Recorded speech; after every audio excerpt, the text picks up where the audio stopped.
Hi, I'm Captain Randy from Outer Reef, and today we're going to talk about the fuel transfer system on the Outer Reef.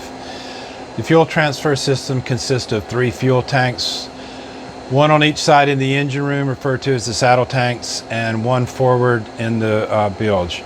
So we have 3 tanks that are tied to the manifold system. The manifold system is set up so you can pull fuel from any tank and transfer it to any other tank you like, or you can transfer just into the same tank and cleaning it. As the fuel is being transferred, it's also being polished by a SEPAR filter, which allows you to polish the tank in each tank if you want, or while you're transferring it, cleans the fuel as well. What we're going to do today is we're going to transfer fuel from the port saddle tank to the starboard saddle tank and out. The control box consists of a breaker in the AC panel in the pilot house, which has to be turned on. That energizes the control panel in the engine room. The engine room control panel is set up with a breaker, an on-off switch, and also a timer. The timer indicates the amount of time you want to transfer the fuel, but it also indicates that in gallons. I had them do that so that instead of using a timer that has just minutes and hours on it, you can actually see how much fuel that you're transferring into the tank. Before you start anything, you have to make sure that all the valves are open at the tank. The tank valves are located at the bottom of the tank via a line that goes to the manifold system.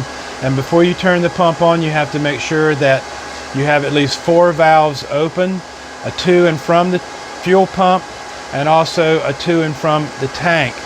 And that's all listed on the manifold. Okay, we got all the valving set right now. I'm going to turn on the pump so you can hear the pump come on and listen to how it sounds. I've also marked the sight tubes. Before you start transferring fuel, you need to make sure you've opened up your fuel sight tube lever to make sure that you've got the proper amount of fuel indicating on the sight tube. I mark it with a simple blue piece of tape, which I've done so I can see instantly within a couple of minutes of if it's going to the proper place. And that's what we're going to do now.